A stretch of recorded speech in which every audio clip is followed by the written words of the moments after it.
एक इसका सॉफ्टवेयर है जो मैं तुम्हें दूंगा, उससे डेस्कटॉप पे एक आइकन बन जाएगा।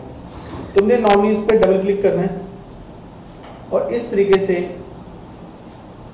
आपका एक एनवायरनमेंट ओपन हो जाएगा। ठीक है, एक काम तो ये करना, बट एक तरीका और भी है इसको रन करने का, जो नॉर्मली कमांड लाइन से। कमांड लाइन से क्या, जब आप सी को इंस्टॉल करते हो तो सी ड्राइव में टीसी नाम का एक फोल्डर बन जाता है।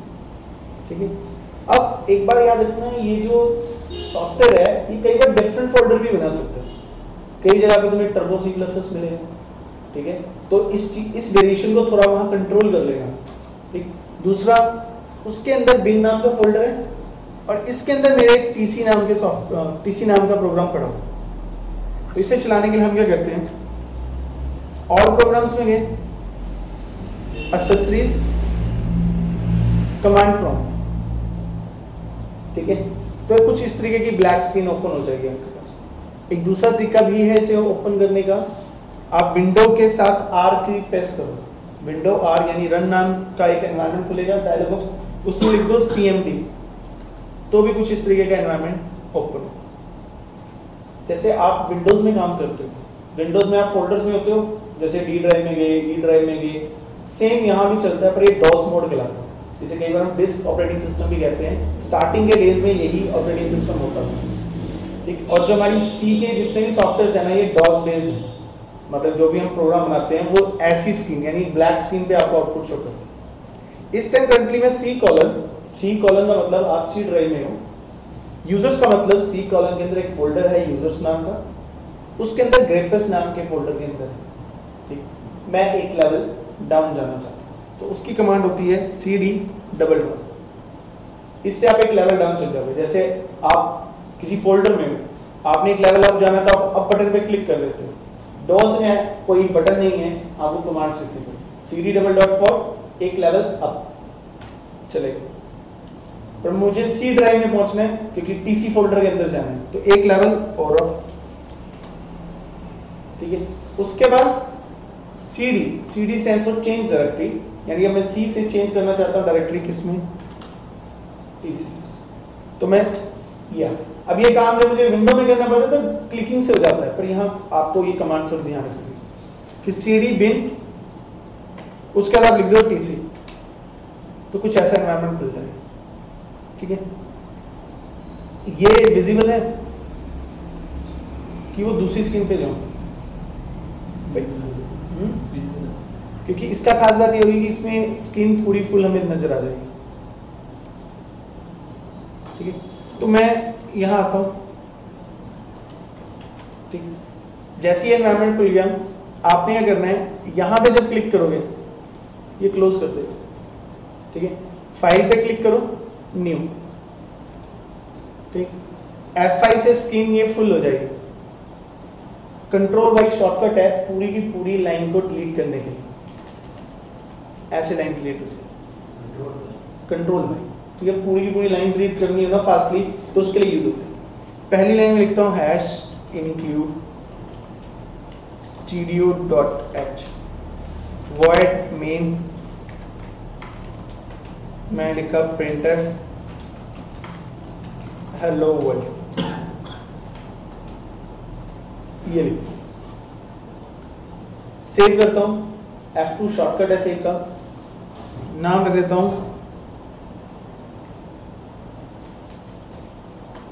enemy1.c के नाम से सेव करता हूं।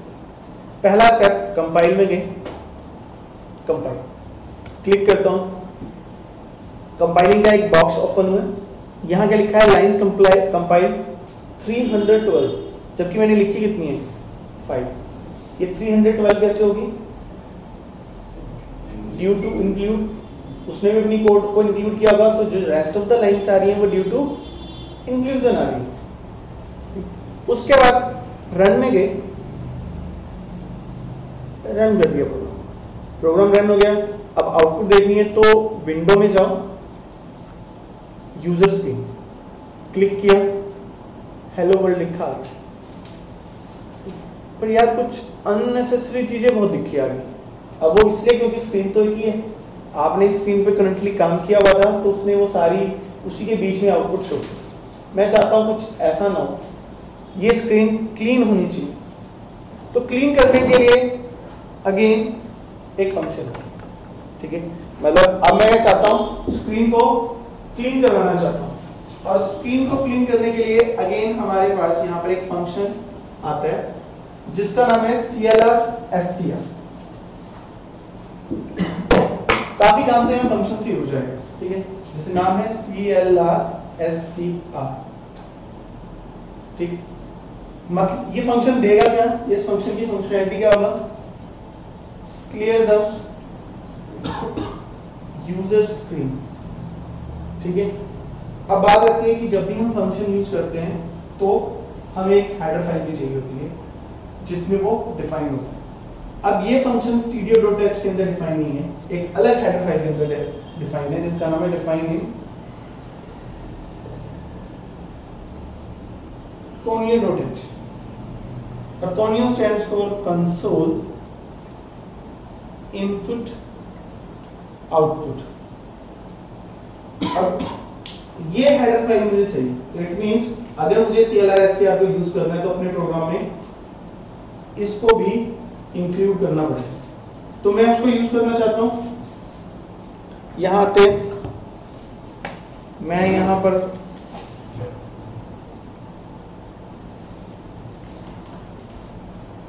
मैं लिखा हैश इंक्लूड conio.h, यहाँ के लिखा CLR/SCR, ये लिखते हैं, ठीक है। यानी अब ये प्रोग्राम जब चलेगा, मैं पहले कंपाइल कर लेता हूँ, Alt F9 प्रेस किया, अब कितनी लाइन्स होगी, 461। इंक्रीज क्यों हुई, फर्दर एक इंक्लूजन किया, ठीक। अब जैसे ही मैंने ये लिखा, अब देखो जो हमारा कंपाइलर है वो ऐसे चलेगा, मतलब पहले ऊपर वाली लाइन, फिर नीचे, फिर नीचे, नीचे। एग्जीक्यूट करते हुए मेन से स्टार्ट होगा, पहली लाइन एग्जीक्यूट करेगा, दूसरी लाइन एग्जीक्यूट करेगा। पहली लाइन CLR/SCR पूरी स्क्रीन क्लियर कर देगा। आफ्टर क्लीनिंग हेलो वर्ल्ड चलेगा। जैसे मैं कंट्रोल F9 करता हूँ, रन हुआ, विंडो में गई, यूजर स्क्रीन सारी क्लीन वॉश आउट होके आ गई। अब एक इंटरेस्टिंग चीज, गलती से अगर मान लो, गलती से क्या, कोई पर्सन CLR/SCR को यहाँ लिख दे तो आउटपुट क्या आएगी, क्यों, पहले printf हुआ, डिस्प्ले हुआ, CLR/SCR हुआ, पिछला सारा साफ कर दिया।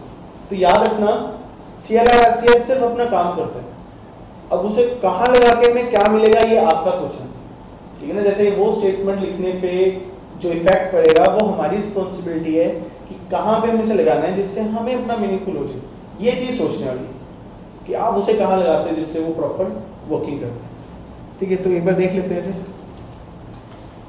तो एकदम ब्लैंक स्क्रीन आपके सामने आएगी, इतना क्लियर है। इसमें बताओ, अब अगर सोच लो कि इस हेलो वर्ल्ड को मुझे 10 टाइम डिस्प्ले कर, तो क्या करें,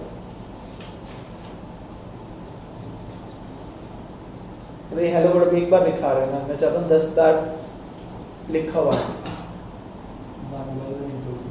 ठीक है। मतलब एक ही ऑप्शन बचती है, एक printf लिखने से मुझे एक बार मिल रहा है तो 10 बार लिख दो।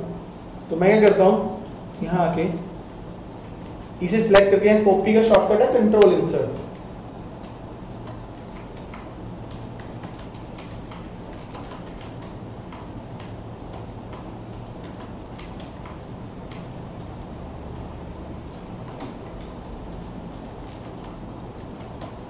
ठीक है। 10 बार मैंने लिख दिया, चलाया, हेलो वर्ल्ड लिखा हुआ, ठीक है। इतना क्लियर है, यानी हेलो वर्ल्ड आपका 10 टाइम्स डिस्प्ले हो जाएगा। यानी अगर आपको कोई मैसेज दिखाना है तो इस तरीके से आप 10 टाइम डिस्प्ले करवा सकते हैं, इसमें कोई डाउट। अब उसके बाद हमारे पास आता है एक एस्केप सीक्वेंस आती है, जिसे कई बार हम एस्केप करैक्टर भी कहते हैं, ठीक है। यानी कि एस्केप करैक्टर या एस्केप सीक्वेंस। अब ये है क्या, कुछ स्पेशल कैरेक्टर्स हैं, having special meaning in a string, मतलब किसी स्ट्रिंग में इनका एक स्पेशल मीनिंग है फॉर सी कंपाइलर, मतलब सी कंपाइलर के पॉइंट ऑफ व्यू से इसके स्पेशल मीनिंग कंसीडर किए जाते हैं। और इनकी पहचान क्या है, दे स्टार्टेड फ्रॉम बैकस्लैश, ये बैकस्लैश से स्टार्ट होता है। दो तरह के स्लैश मिलते हैं, एक तो बैक, एक ये फॉरवर्ड। तो इससे थोड़ा बच के रहना क्योंकि इनके मीनिंग्स अलग अलग होते हैं यहाँ, ठीक है। तो बैक स्लैश से अगर कोई चीज स्टार्ट होती है तो सी कंपाइलर की नजर में उसका एक स्पेशल मीनिंग कंसीडर किया जाता है अगर वो एक स्ट्रिंग फॉर्म में आए। सबसे पहले स्लैश है, ये क्या देगा, न्यू लाइन जनरेट करके देगा, स्लैश टी टैब जनरेट, ठीक है, स्लैश बी बैकस्पेस।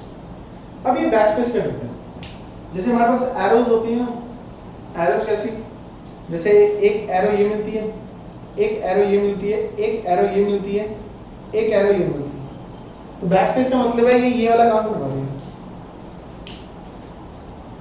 ठीक है। यानी कि बैकस्पेस का मतलब कि जहां अभी क्या होता है कि हमारा एक पॉइंटर होता है स्क्रीन के अंदर, जैसे ही हेलो वर्ल्ड डिस्प्ले हुआ पॉइंटर आगे बढ़ गया, अगर आपने स्लैश साइन लगा दिया पॉइंटर नीचे आ जाएगा, अगर आपने टैब लगा दिया तो यहाँ अगर पॉइंटर यहाँ है तो वो 8 स्पेसेस में गैप आ जाएगा, अगर आपने बैकस्पेस लिखा हुआ है तो वो पॉइंटर यहाँ से एक लेवल पीछे चला जाएगा। ये इस तरीके से काम करता है तुम्हारा, ठीक है। बैकस्पेस का पता लग गया कि जैसे जब हम की प्रेस करते हैं ना उसका आपको बताते हैं, मतलब कर्सर जब बैक जाएगा उसको इंडिकेट करते हैं। अब उसके बाद आता है हमारे पास स्लैश स्लैश, ये एक बैक स्लैश दे, जैसे मान लो अब बैक स्लैश का एक स्पेशल मीनिंग है, तो कई बार आपको आउटपुट में स्लैश ही डिस्प्ले कराना है, तो अगर आप खाली स्लैश लिखोगे तो उसका स्पेशल मीनिंग सोचेगा, तो मैं चाहता हूँ खाली बैक स्लैश है तो 2 बैक स्लैश दोगे तो वो एक बैक स्लैश बना देगा सी कंपाइलर के। दूसरा आता है कि अगर डबल कोट्स डिस्प्ले कराने, अब डबल कोट्स का एक स्पेशल मीनिंग है, हमारी स्ट्रिंग के अंदर डबल कोट्स का एक स्पेशल मीनिंग है, तो डबल कोट्स के अंदर डबल कोट डिस्प्ले करने हैं तो स्लैश डबल कोट्स लाओगे तो डबल कोट्स मिलेंगे। फिर एक सिंगल कोट्स लाने के लिए स्लैश सिंगल कोट्स, अगर आपने बीप साउंड जनरेट करनी है तो बीप साउंड, ठीक। पर ये जो विंडोज 7 का एनवायरनमेंट होता है उसमें जनरेट नहीं हुआ, ठीक। अगर आप एक्सपी वगैरह में काम कर रहे हो तभी ये जनरेट होगा। इतना क्लियर होता है कि इनके ये स्पेशल मीनिंग्स हैं, इनके एक बार चलाकर चेकआउट कर लेते हैं। जैसे मैं चाहता हूँ ये जो हेलो वर्ल्ड आ रहा है, इस हेलो वर्ल्ड के बाद एक स्लैश है लिखा है, ठीक। मैं कहता हूँ वर्ल्ड से पहले एक टैब जनरेट हो जाए, इतना अगर चलाकर देखें, हेलो के पीछे स्लैश साइन लगा था, उसने वहीं से पॉइंटर आगे पहुंचा दिया, फिर जो अगली डिस्प्ले वो उस पॉइंट से होगी यानी अगली लाइन से, उसके बाद मैंने वर्ल्ड के आगे टी लगाया था तो उनके बीच का गैप बढ़ गया। अब अगर मैं यहां पर स्लैश बी लगा देता हूं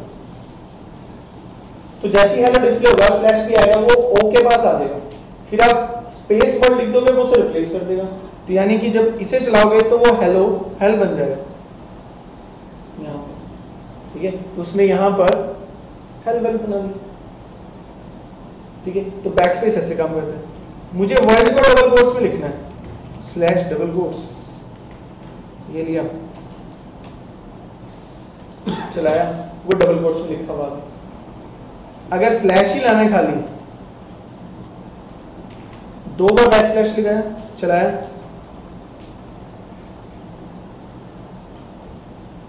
तो बैक स्लैश है। तो अगर मान लो कभी गलती होगी, एक ऐसा स्केप सीक्वेंस आ गया जो एग्जिस्ट ही नहीं करता, जैसे मैंने स्लैश डी लगा दी, अब स्लैश डी एग्जिस्ट ही नहीं करता, तो कंपाइलर क्या करेगा? चेकआउट करके देखते हैं, कोई एरर नहीं आई, सिर्फ डी लिखा गया, बैकस्लैश नहीं। तो याद रखना वो उसको डिस्प्ले कर देता है, पर बैकस्लैश डिस्प्ले नहीं करेगा। बैकस्लैश डिस्प्ले कराना है 2 बार बैकस्लैश लगाना पड़ेगा। इतना क्लियर है? अब अगर मान लो ये तो सब कुछ सही था, अभी तक मैंने कोई गड़बड़ कुछ नहीं किया, तो अगर मान लो गड़बड़ें करने स्टार्ट कर देते, यानी मैं अब प्रोग्राम में कुछ गलतियां करना स्टार्ट कर देता हूं, तब ये जानने की कोशिश करते हैं कि गलतियां कितनी तरह की हो सकती हैं। देखो जब आप प्रोग्राम बनाओगे तो कुछ मिस्टेक्स होंगी। डैश टी का स्पेस के लिए इसके बाद डैश टी स्लैश टी दे सकते थे, अपनी मर्जी, वो मैंने ऐसे ही दिया, बाकी दे दोगे तो भी कोई फर्क नहीं पड़ेगा।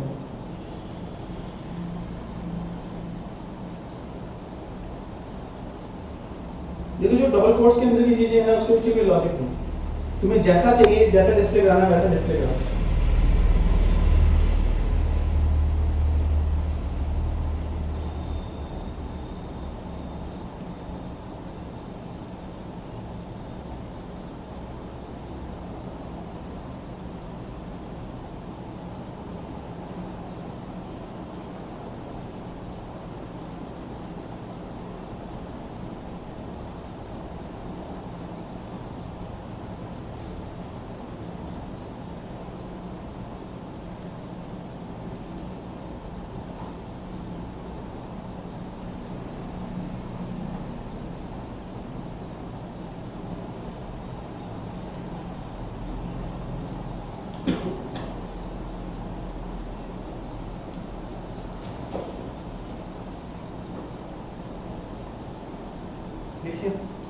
अब उसके बाद हम ये जानने की कोशिश करते हैं कि जब हम प्रोग्राम बनाएंगे तो क्या क्या एरर्स आ सकती हैं हमारे सामने।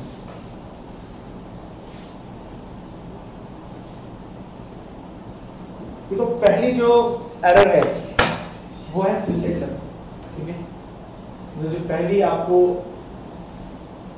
एरर मिल सकती है सी के अंदर वो होगी सिंटैक्स एरर। और ये कब होगी? बड़ा आसान है, ये एरर तुम्हें कब मिलेगी? जब तुम्हें सिंटैक्स याद नहीं रहेगा, आप सिंटैक्स भूल जाओगे और सिंटैक्स में गड़बड़ होगी, तब ये मिस्टेक तुम्हें फेस होगी। Second, logical error. और ये लॉजिकल एरर कब आएगी? जब आपको आपके लॉजिक्स क्लियर नहीं होंगे। लॉजिक क्लियर करने का मतलब, मान लो हम इंटरेस्ट कैलकुलेट करने का प्रोग्राम बना रहे हैं, ठीक है, पर तुम में से किसी को इंटरेस्ट कैलकुलेट करने का फॉर्मूला नहीं होता, तुमने किसी भी तरीके से कर दिया, तो प्रोग्राम भी चल रहा है, सब कुछ सही हो रहा है, पर एक्चुअली में लॉजिकल मिस्टेक होगी। वो क्या होगा कि जब हम आंसर देख रहे होंगे, टैली कर रहा होगा कोई पर्सन, तो आंसर से सही मैच नहीं हो रहा होगा, तो वो एरर कहलाती है लॉजिकल एरर। मतलब ये दिखती नहीं है, ये इनपुट और आउटपुट डालने से पता लगता है कि मेरा प्रोग्राम सही चल रहा है या नहीं चल रहा, ठीक है, ये एक लॉजिकल एरर। थर्ड होती है लिंकर एरर। अभी लिंकर एरर कब आती है? जैसे सपोज करो कई बार क्या होता है कि आप ऑल्ट F9 करते हो, आपका प्रोग्राम कंपाइल हो जाता है सक्सेसफुली विदाउट एनी प्रॉब्लम, लेकिन जब रन करने लगते हैं तो रन करते हुए आपने जो बनाया उस कोड ने कंपाइलर को तो सेटिस्फाई कर दिया, बट जब रनिंग मोड में आया वो, तो रनिंग मोड में उससे लिंकअप होने में प्रॉब्लम होगी, तब लिंकर एरर से। और फोर्थ आती है रन टाइम है, और ये तब होगा आपका प्रोग्राम चल रहा है और आप कुछ रनिंग मोड में कोई गड़बड़ करता है, तो उस केस में रन टाइम एरर है। आज दो एरर्स तो हम देख ही लेंगे कि लिंकर एरर कैसे आती है और सिंटैक्स मिस्टेक कैसे आती है। तो अब थोड़ी सी एरर चेकआउट करते हैं। लेट अस सपोज करो गलती से वाइड मेन बना रहे हैं और वाइड मेन बनाते ही सेमीकोलन लग गया, कोई बड़ी चीज नहीं है, टाइपिंग करते हुए लग सकता है, कंपाइल किया, एक एरर। और एरर क्या है? Declaration terminated incorrectly. एक तो याद रखना कि जब हम बात कर रहे होते हैं तो मैं बताऊंगा ये इस रीजन से एरर आई है, पर कंपाइलर कुछ और ही लैंग्वेज फॉलो करते हैं। और इतना याद रखना एरर कभी भी एक टिप है, बड़ी मुश्किल से बड़ा टेक्निक होती है कि उसे पता नहीं लगता कि फंक्शन है कहाँ पे या एरर है कहाँ पे। कंपाइलर हमेशा 2 लाइनें आगे या पीछे ही दिखाएगा तुम्हें, जब भी दिखाएगा कभी वो पास के पास एरर नहीं दिखा सकेगा। जैसे जहां तुम्हारी एरर होगी वहीं पे पॉइंट आउट करेगा, इतना स्मार्ट। ठीक, उसने यहाँ क्यों दिखाई एरर? उसका रीजन है कि कंपाइलर को पहली स्टेटमेंट ठीक लगी, दूसरी स्टेटमेंट को पढ़ते हुए उसे गड़बड़ लगी ड्यू टू प्रीवियस वन, मतलब प्रीवियस वन के कारण पिछली वाली ने कुछ गड़बड़ कर दी तो इसलिए एरर दिखा। ठीक, ये तो थी सिंटैक्स एरर। अगर मान लो मेन के स्पेलिंग गलत हो गए, मैन कर दिया किसी ने, क्या चांसेस है, कितने चांसेस है ये हो सकते हैं? बहुत चांसेस है, क्योंकि देखो ये सारी टाइपिंग की गेम्स है, टाइपो मिस्टेक हो सकती है। कंपाइल करते हैं, उससे कोई प्रॉब्लम नहीं है, क्योंकि सी के प्रोग्राम में कोई कंपल्शन नहीं है कि आप मेन फंक्शन बनाओ, आपकी चॉइस, आप नहीं भी बनाते तो उसको कोई प्रॉब्लम नहीं है। बट प्रॉब्लम कब होगी? जब आपसे गवर्न की भाई रन हो जाए, और रन करते हुए किसे ढूंढेगा? मेन को, और मेन तो बना नहीं आपके प्रोग्राम में, तो कौन सी एरर आ जाएगी? लिंक करने। अब जैसे मैं चलाता हूं, आ गया, एंटर करो, क्या लिखा है? लिंक कर एरर, और अनडिफाइंड सिंबल में। ठीक है, तो ये क्लिक कर एरर आ जाएगी। मतलब ये 2 तरह की एरर्स हैं जो नॉर्मली आपको फेस हो सकती है। यहां है, अगर मान लो गलती से एक डबल कोट्स ओपन रह गया, कई चांसेस हैं आप मिस कर जाओ डबल कोट्स को, तो कंपाइलर क्या रिएक्ट करेगा? 2 एरर्स दिखा रहे हैं, अनटर्मिनेटेड स्ट्रिंग और character constant, function call missing. तो मतलब कई बार क्या होता है कि आपकी एक मिस्टेक से कई एरर्स बन सकती है। ठीक है, अब अगर मान लो ये कर्ली ब्रेसेस मिस हो जाए तो क्या होगा? 12 एरर्स। अब सी एक मिस करने से इतनी एरर्स आती, तो कभी एरर देख के ये मत सोच लेना कि मैंने बहुत मिस्टेक्स कर रखी है या 12 मिस्टेक्स कर रखी है। कई बार क्या होता है, एक छोटी सी हेर फेर से, क्योंकि देखो कंपाइलर ने एक सीक्वेंस में पढ़ना है, और सीक्वेंस में पढ़ते पढ़ते एक्चुअली नीचे अगर मैं लगाऊं 10 लाइंस मेरी हेलो वर्ड की है, एक लाइन ये है, एक लाइन ये है, तो टोटल 12 लाइंस होगी, तो उसके हिसाब से 12 लाइंस में गड़बड़, और जबकि गड़बड़ स्टार्टिंग में ही होगी। जैसे वो यहां भी दिखा रहा है, यहां भी दिखा रहा है, यहां भी दिखा रहा है, हर जगह दिखाने लगा। ठीक है, तो कई बार ये भी एक सिचुएशन होती है। तो मतलब कई बार एरर देख के ये मत एनालाइज करना एरर नंबर से कि जितनी टोटल नंबर ऑफ एरर दिखा रहा है तो उतनी ही एरर्स होंगी, ऐसा कभी नहीं होता। क्लियर? ये अब उसके बाद आता है हमारे पास कि आज हमने इतने ही करना है, अब तुम्हें कुछ क्वेश्चन करने हैं, और क्वेश्चन करते हुए तुम्हें एक बात का ध्यान रखना है कि तुम उतनी ही टेक्निक फॉलो करोगे जितनी बताई गई, उससे एक्स्ट्रा टेक्निक फॉलो नहीं करनी। एक्स्ट्रा टेक्निक अब बात ही आती है कि आप लोगों को तो एक्स्ट्रा टेक्निक का पता भी नहीं है, पर कई बार क्या होता है कि तुम्हारे कोई नॉन में किसी ने कर रखी होती है, या ऑलरेडी कोई होगा ब्रदर सिस्टर या जिसने कर रखी होगी, और तुम उन्हीं के सामने खोल के बैठ जाओ कि हाँ जी ये थे, ऐसा ऐसा सर ने प्रोग्राम दिया है, तो ऐसा काम मत करना। ठीक है, जो इंस्ट्रक्शन मैं दे रहा हूँ उसे फॉलो करो, किसी और से मत पूछना, नहीं तो वो तुम्हें और आप प्लानिंग ला देगा जो मैंने बताई नहीं। ठीक है, यानी कि यहाँ पे किसी एक क्वेश्चन को करने के कई मल्टीपल वेज होते हैं, पर आपने फिलहाल फोकस करना है कि जितना आपको मैंने बताया गया है उसी में से ये एक्सरसाइज सॉल्व हो सकती है, आप उससे एक्स्ट्रा कहीं नहीं यूज करना। क्वेश्चन क्या है? आपको पहला क्वेश्चन है डिस्प्ले,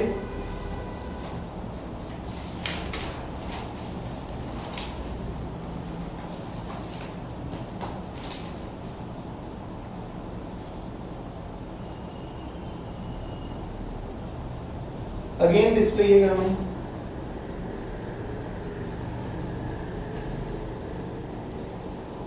मतलब स्क्रीन पे कुछ इस तरीके से आना चाहिए।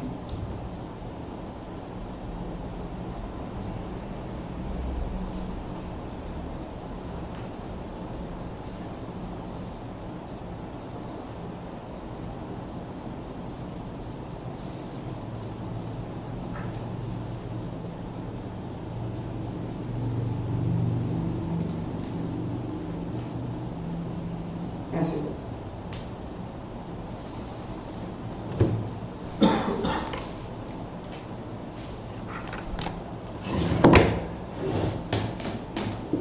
मतलब यही printf यूज होगा, इसी को यूज करके आपने ये वाला काम करना, ठीक है। और अपनी पेन ड्राइव वगैरह देना।